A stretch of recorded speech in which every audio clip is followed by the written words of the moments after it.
Welcome into the In the Money podcast for KeenelandSelect.com. Tom Leach, along with Jim Goodman, Keeneland's director of simulcasting, to talk about some stakes races on the holiday card for Monday, Memorial Day. Would note that we normally do this for the Saturday stakes races, but there were some better stakes opportunities on Monday, so we're doing the podcast for Memorial Day. But I did do the Weekend Warrior blog for a few of the Saturday stakes races that is up at the Keeneland Select site. Jim, let's start with the Grade 3 winning colors at Churchill Downs. It's a sprint for fillies and mares, and got some familiar names in there that we've seen in the last year or two in stakes races at Keeneland and at Churchill Downs. Where did you land in the winning colors? Yeah, I didn't go to one at Keeneland. Actually, one horse is run at Churchill, Spring Included, is going to be my top choice. And Street Story, too, I guess the top two choices that have run at Churchill. Spring Included is my top choice in here, the 9-horse for Steve Hobby. One thing that concerns me about her is she's gotten so much better this year at Oaklawn. And I'm hoping she's not a horse for course. She hasn't shown those kind of numbers prior to her last 3 races. But in $300 stakes races at Oaklawn, she's gone second, first, and first. And her last first, she won by 2.5 with a 92 buyer and beat Street Story and Hey Kitty, Kitty, Kitty, who are in here. So I'm going to take Spring Included on top, hoping she'll pair up that 92 buyer. And if she runs back to that, I think she's going to be very, very tough to beat in here. Street Story, the 10, is my second choice for Asmussen. Ran right behind Spring Included, so if you like one, you got to like the other at Oaklawn. And she's also won once at Churchill back early in her career. She actually broke her maiden here in June of 2013. My third choice would be Southern Honey is the class of the race, the 7-horse.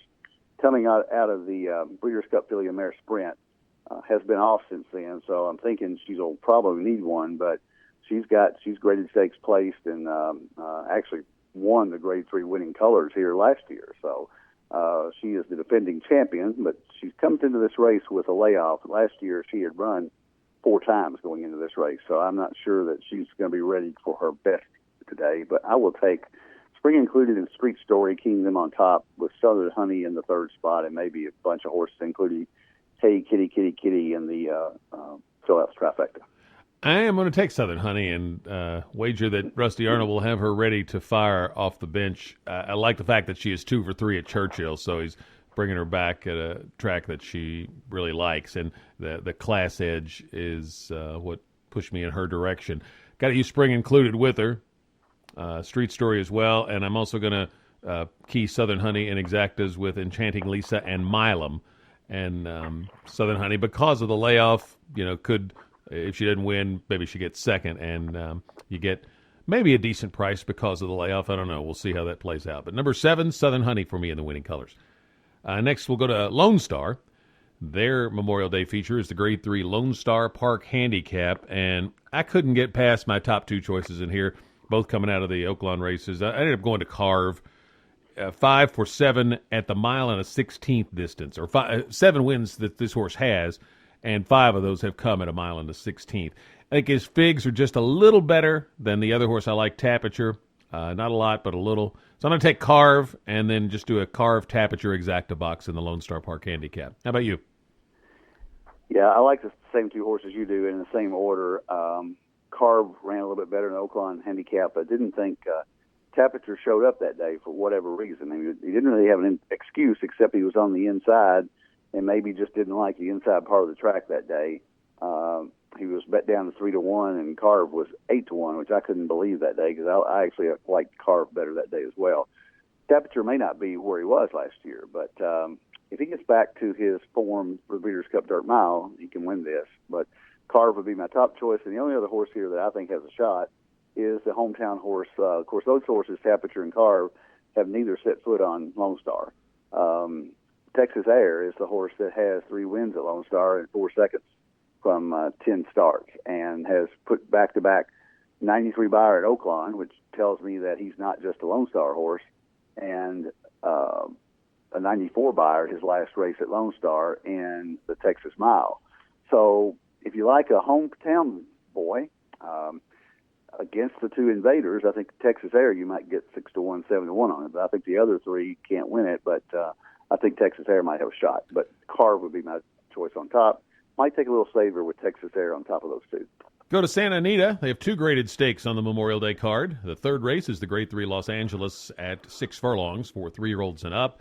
And I ended up going to the 6 Santa Onofre in here. Horse loves Santa Anita.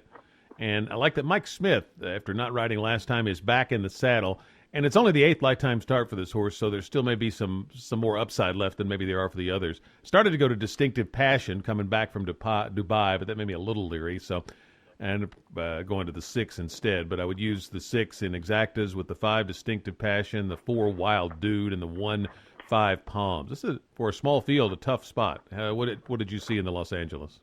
Yeah, my notes have every horse in here has multiple Santa Anita wins. So Yeah. one of the things I first look at is what horse has done well on the track. Well, you can't decide on that because they've all done well on the track.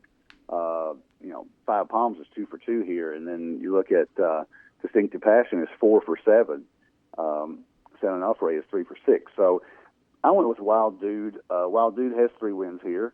Been in the money 7 out of 9 times, and the last race was the Carter Handicap, and even though there's a short layoff here, he ran April 4th, so he had three good races back to back with the 2 Grade 2s at Santa Anita, where he finished 3rd and 1st. He went to Carter and bit off a little bit more than he could chew up there, but he didn't run badly. He was a mile off at the half, or a length off at the half-mile pole. Wild Dude is my choice here, but I would not single him in any pick 3s. I would take him on top with 5 Palms, who I really like. That race coming back off a 16-month layoff for Bob Baffert, and he got a 92 buyer and optional claimer. It's basically a paid workout, and he was so good in 2013. Obviously had some issues, and he lost to Wild Dude back in December of 13. 5 Palms would be my second choice, and I would not be shocked if he won. And then I would take Santa Onofre, the horse that you liked, over Distinctive Passion for the 3rd spot. Distinctive Passion probably needs this race coming back from Dubai. I hate to bet horses coming off that trip. So Wild Dude is my choice here, but it's a pretty wide open race. 8th race is a Grade 1, the Gamely, for fillies and mares 3 and up on the turf at 1 mile and an 1/8. You got 2 horses shipping from the east that one is a Grade 1 winner, Hard Not to Like, and the other is coming off a nice win in Allowance Company at Keeneland for prominent trainers going out to the West Coast. So it's an interesting matchup in that regard. How did you see the Gamely? That's exactly the 2 that I picked. My first pick was Chad Brown's horse, Danza Cavallo, who exits a sharp allowance win at Keeneland. But when you go back to her past performances, she's never really run on a firm track, and she's probably going to get that at Santa Anita this weekend. And all of her races overseas and all of her races here, she's caught a softer yielding track. So I'm a little leery of how she's going to run on that turf course out there. But Chad Brown is not doing much wrong these days, so you've got to throw in here. I did settle on Hard Not to Like, who scratched last week out of a stakes race at Belmont, and she needed to come back in the Grade 1 Jenny Wiley. She wasn't ready for that. She only lost by 2 to Ball Dancing. And I think same thing I said last week. Ball Dancing, if she was in here, she'd be 1 to 5. So I think Hard Not to Like is my choice here. The other horse that I like because of the race flow is the 4 horse Fantacola for Joe Talamo, and she almost wired the field last time in a 1.25 mile race. First time she really stretched out past 1 mile and 16th, and she almost won. Queen of the Sand got her right at the wire, but shortening back up to 1 mile and 1/8, and Talamo on there with looks like the best controlling speed in the race. I think she's got a shot to wire them, so she'd be my price. If she gets off at 7, 8 to 1, I would take her to beat those 2 invaders, but. That would be my top 3. Danza Cavallo would not surprise me, but it would surprise me that if she runs great on a firm course. I actually took Danza Cavallo. I was between her and Hard Not to Like, just like you. Couple of things on Danza Cavallo's that field last time was a stakes caliber allowance race, as is often the case at Keeneland. Sista Stroll was in there. Bokaiva, both of them came back and ran. Didn't run great, but they did run back in stakes on the Pimlico car. Bokaiva had trouble again.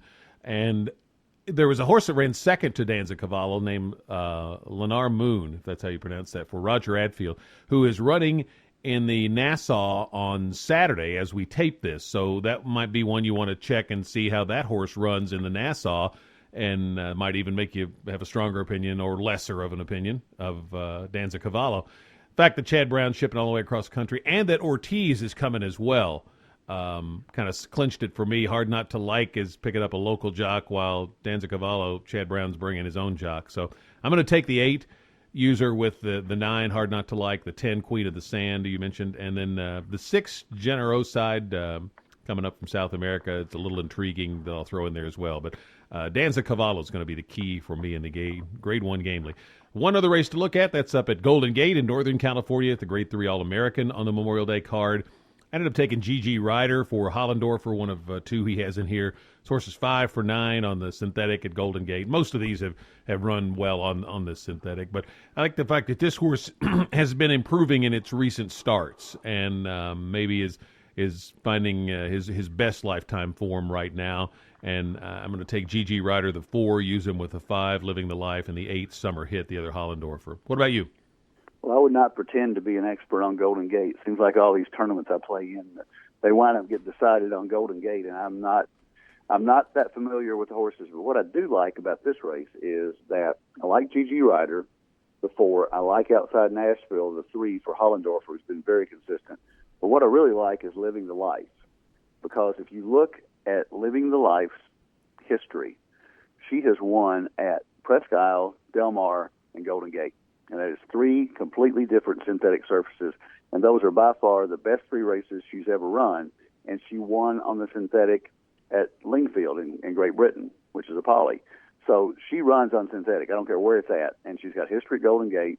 She takes her race with her and picks up Aaron Grider, who rides well on the West Coast. And I think Living the Life is a really good shot here. Gary Mandelo's a good underrated trainer. He doesn't have many horses anymore, but I like Living the Life a lot here, and I would play her on top with Outside Nashville, the 3, GG Ryder, the 4, and probably just cut a clear, put everything underneath. But Living the Life, I like a horse who can travel and shows that affinity for synthetic tracks.